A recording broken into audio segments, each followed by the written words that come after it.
नमो बुद्धाय जय हिंद साथियों, मैं प्रदीप बौद्ध और आप देख रहे हैं चैनल मॉन्क मिशन।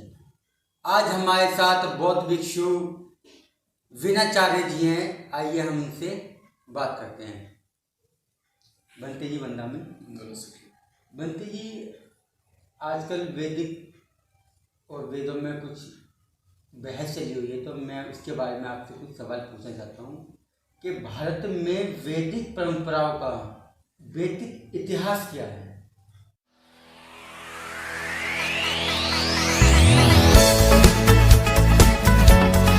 सबसे पहले आपके चैनल के सभी दर्शकों का बहुत बहुत धन्यवाद, साधुवाद कि आपके माध्यम से इस देश में जो बहुजन समाज को, इस देश की उस जनता को बुद्ध और बुद्ध के विचारों को पहुंचाने का काम किया जा रहा, उन सभी श्रोताओं का बहुत बहुत धन्यवाद।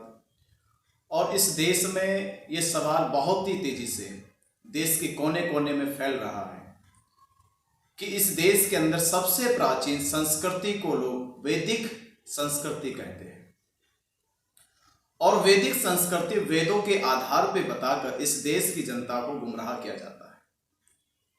तो मैं आपको आज बता देना चाहता हूं कि आपको समझना होगा कि वैदिक परंपराएं और वेद की संस्कृति, थोड़ा सा ये समझने की कोशिश करें कि वैदिक परंपराओं का जिक्र होता है। वैदिक परंपराएं हमेशा मौखिक तौर पे होती है, जहां यहां पर कहा जाता है देश के अंदर कि इस देश का सबसे प्राचीन जो ग्रंथ है वो वेद है।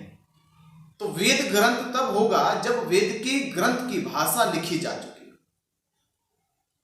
इस देश के अंदर सबसे प्राचीन भाषा वो प्राकृत भाषा है और प्राकृत भाषा जो थी वह लिपिबद्ध थी और लिपिबद्ध भाषा को जब पाली में कन्वर्ट किया गया तो पाली भाषा पहले लिपि बनी और लिपि के बाद पहली बार इस देश के अंदर पाली की भाषा बनाई गई और पाली भाषा में ही इस देश की जनता ने, इस देश के नागरिकों ने अपना आपसी विचार विमर्श करना शुरू करा। जब इस देश में सबसे प्राचीन भाषा ही जो निर्माण में आई, जो विकसित हुई है या लोगों की आम बोलचाल में आई है, वो सबसे प्राचीन भाषा पाली है। तो पाली भाषा का ग्रंथ तो सबसे प्राचीन हो सकता है। वेद जो लिखे गए वो संस्कृत भाषा में लिखे गए और संस्कृत भाषा है, लिपि नहीं है। और जब लिपि संस्कृत की नहीं है तो आप भाषा को समझ सकते हैं कि जिसकी लिपि नहीं हो सकती है तो वह भाषा किसी लिपि की होगी। संस्कृत शब्द का अर्थ होता है यानी किसी दूसरी भाषा द्वारा किसी दूसरी भाषा का संस्करण किया गया है और उस संस्करण भाषा को हम संस्कृत कहते हैं, यानी संस्कारित की जाने वाली भाषा। संस्कृत जो भाषा है वह पाली और प्राकृत द्वारा संस्करण करके वह उसकी संस्कृति को चुराकर अपनी संस्कृत भाषा बनाई गई है।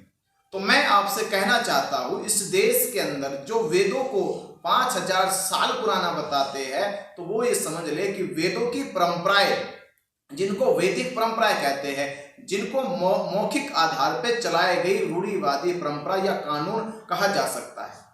बुद्ध से पहले जहां जिक्र करते हैं कि बुद्ध से पहले वैदिक परंपराएं थी, वेद थे, तो मैं उनसे कहना चाहता हूं कि वेद नहीं थे, केवल वैदिक परंपराएं थी। वो मौखिक तौर पर समाज को तोड़ने का, उसे छुआछूत भेदभाव या उस सामाजिक आधार पे एक विशेष समाज द्वारा उत्पीड़न कराने का बहुत बड़ा ये जी, लोगों का कहना है कि संस्कृति भाषा जो है पाली भाषा से पुरानी है, इसमें आप क्या कहें?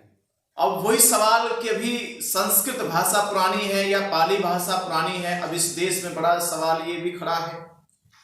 तो देश के लोगों को थोड़ी सी समझ कर लेनी चाहिए कि जब इस देश की पुरानी संस्कृति सिंधु घाटी सभ्यता थी और सिंधु घाटी सभ्यता आज से मात्र 3500 से अधिक यानी 5000 साल पहले वह विकास में आई, विकसित हुई और 5000 साल पुरानी सिंधु सभ्यता को हम लोगों ने मानवीय विकास की सबसे बड़ी संस्कृति माना। और उस सिंधु सभ्यता में, उस सिंधु सभ्यता के लोग या वहां के जो मूल निवासी थे, उन मूल निवासी समाज की जो आम भाषा थी या आम बोलचाल थी, वो आम बोलचाल की भाषा वो प्राकृत भाषा थी। वह प्राकृत भाषा लिपि भाषा से लिपिबद्ध थी और लिपियों में लोग सांकेतिक रूप से अपने बोलचाल को एक दूसरे से आदान प्रदान करते थे। तो 5000 साल पहले भी इस देश के अंदर केवल प्राकृतिक लिपि थी और उस प्राकृतिक लिपि में लोग अपनी बोलचाल का आदान प्रदान करते थे।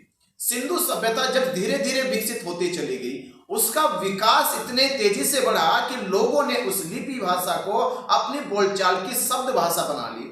और उस जब शब्द भाषा, जैसे आप समझ सकते हैं, पाली शब्द जो होगा वह प्राकृतिक शब्द का ही रूपांतरण होगा। प्राकृत शब्द से जब प्राकृत शब्द का रूपांतरण होता है तो वह पाली शब्द कहलाता है। पाली का अर्थ होता है प्राकृतिक शब्दों का संग्रह, या पाली का अर्थ दूसरे अर्थ में समझ सकते हैं यानी जो प्राकृतिक शब्दों को बोला जा रहा है। प्राकृतिक अर्थ है जो सबसे पुराना है, सबसे नया है और सबसे आधुनिक है और सबसे जो शुरुआती तौर में बोलचाल की भाषा है वह प्राकृतिक है और प्राकृतिक भाषा को ही हम पाली भाषा कहते हैं। ये तो शब्द का अर्थ आप समझ ले। दूसरा, जब लोग कहते हैं कि संस्कृत भाषा पुरानी है तो संस्कृत का मायने क्या हुआ? संस्कृत का मायने तो यही हुआ कि किसी दूसरी भाषा द्वारा संस्कार किया गया है और दूसरी भाषा का संस्कार करके हमने संस्कृत भाषा का निर्माण करा है। अब आप ये समझ ले कि किस भाषा का संस्कार करा होगा। तो भारत में सबसे प्राचीन कौन सी भाषा है? वो पाली भाषा है। तो पाली भाषा का संस्कार करके यहाँ कुछ लोगों ने अपनी संस्कार के द्वारा संस्कृत भाषा का निर्माण करा है। तो इसका अर्थ सीधा सीधा ये होगा कि संस्कृत भाषा की अगर कोई मदर है तो वह पाली भाषा है। पाली भाषा का जन्म से ही जो रिश्ता है वो प्राकृतिक रिश्ता है। वह रिश्ता जो प्राकृतिक संग्रहों से जुड़ा हुआ है, प्राकृतिक सिद्धांतों से जुड़ा हुआ है, प्राकृतिक नियमों से जुड़ा हुआ है, प्राकृतिक संस्कृति से जुड़ा हुआ है। तो ये पाली भाषा के अर्थ हुए। इस पाली भाषा के अर्थ को चुराकर संस्कार करके संस्कृत भाषा बनाई गई है। तो आप समझ सकते हैं कि इस देश की सबसे प्राचीन भाषा अगर कोई है तो वह पाली भाषा है, क्योंकि पाली भाषा का सीधा सीधा संबंध जो है वो प्राकृतिक भाषा से है। दूसरी भारत की कोई पहली भाषा नहीं हो सकती। संस्कृत भाषा भारत में पाली भाषा के बाद आई हुई भाषा है। ये समाज को और देश की जनता को समझ। वैदिक परंपरा और वैदिक ग्रंथों में क्या अंतर? वैदिक परंपराएं और वैदिक ग्रंथ क्या है? जैसे आप एग्जाम के समय दो तरह के होते हैं, एक आपका लिखित पेपर होता है और दूसरा आपका मौखिक पेपर होता है। इसी दो तरह की परीक्षाओं से आप समझ सकते हैं जो आपकी मौखिक परीक्षा होती है वो वैदिक परंपराएं है और जब आपकी लिखित परीक्षा होती है वो वैदिक ग्रंथ है। इन दो अर्थों में आप इसको समझ सकते हैं बहुत अच्छी तरह से कि भारत में जब इस देश के अंदर जिन्हें हम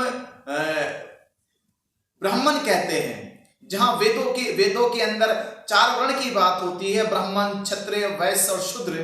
तो यहाँ जो विशेष सबसे जिसने अपने आप को सबसे ऊंचे पद पे रखा है, ऊंचे पायदान पे रखा है, उस विशेष वर्ग ने इस देश के अंदर एक जाल फैलाया।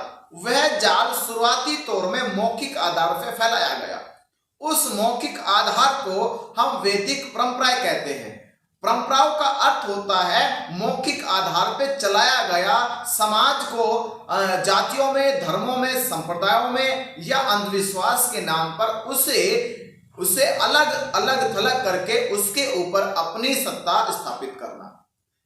तो कुछ लोगों ने ये विशेष रूप से जब ये काम को अंजाम दिया कि हम वैदिक परंपराओं के आधार पे इस समाज के सबसे ऊंचे पायदान पे बने रहेंगे। जब उनको इस परंपराओं का अच्छा लाभ मिलने लगा, यानी अच्छा मुनाफा, अच्छा फायदा हुआ कि समाज को वर्ण के आधार पे और जाति के आधार पे जो मौखिक रूप से बांटा गया था, इससे उनको बहुत अच्छा फायदा मुनाफा हुआ। उसके बाद कुछ और जो पढ़े लिखे लोग उस समाज में पैदा हुए, उन लोगों ने अपनी इस व्यवस्था को बुद्ध काल के बाद, यानी बुद्ध काल का अर्थ होता है कि बुद्ध काल में सबसे पहले लिखित ग्रंथों का निर्माण किया गया है। लिखित ग्रंथों का निर्माण, क्योंकि बुद्ध ने जब अपना उपदेश दिया और बुद्ध ने कम से कम इस देश के अंदर से मानव जाति कल्याण के लिए 84,000 उपदेश जो अपने दिए, वो 500 साल तक लगातार मौखिक उपदेश ही रहा। यानी कि भारत देश की हमारी संस्कृति ये थी कि कोई भी लिखित नहीं था, सब मौखिक आधार पे ही चलता था। सबसे पहले सम्राट अशोक ने इस देश के अंदर बुद्ध की विचारधारा को, बुद्ध के उपदेशों को लिखितबद्ध किया, एक संग्रहालय बनाया, शिलाओं पर लिखवाने का काम करा। तब उन वैदिक परंपराओं के आधार पर चल रहे कानून और नियमों को उन समाज के लोगों को लगा कि अगर हमने भी लिखितबद्ध नहीं करा, हमने भी अपनी परंपराओं को वेद ग्रंथों में नहीं लिखा, वेदों में नहीं लिखा, तो इस देश के अंदर बुद्ध की विचारधारा सबसे मजबूत, सबसे ताकतवर हो जाएगी। तब जाके उन विशेष वर्ग के लोगों ने इस देश के अंदर वेदों की रचना करी, जिसमें इनमें सबसे पहले जो 4 वेद की जिक्र होता है कि यजुर्वेद, सामवेद, अथर्ववेद का जो जिक्र इन्होंने किया गया, तो वो वेद इन्होंने पहले निर्माण करे, तब इसके बाद पुराण, आरण्य, उपनिषद का निर्माण करा। इस प्रकार इन लोगों ने अपने वैदिक परंपराओं को वैदिक ग्रंथों की या वेदों की पुस्तकों में इसको ढालकर समाज के अंदर पेश करने का काम करा। तो मैं कहना चाहूंगा कि इस देश में बुद्ध से पहले कोई वेद नहीं था लिखित, ना ही कोई ग्रंथ था। ये सारे वेद और सारे ग्रंथ जो है बुद्ध के उपदेशों के बाद लिखे गए हैं। पहले बुद्ध से केवल वैदिक परंपराएं थी, वो मौखिक आधार पे थी, लिखित आधार पे नहीं थी, क्योंकि लिखित तो तभी जाती जब भाषा का निर्माण होता। बुद्ध से पहले तो प्राकृत भाषा है और बुद्ध के समय भी पाली भाषा है।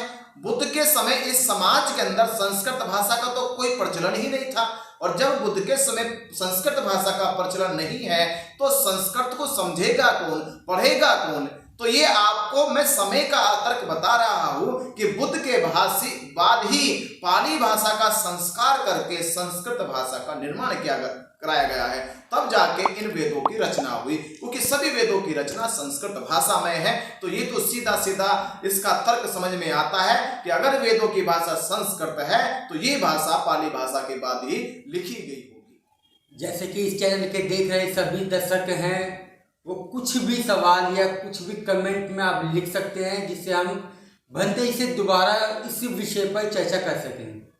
और यह वीडियो आपको कैसे लगी इस बारे में आप कमेंट बॉक्स में जरूर लिखें। नमो बुद्धाय, जय भीम।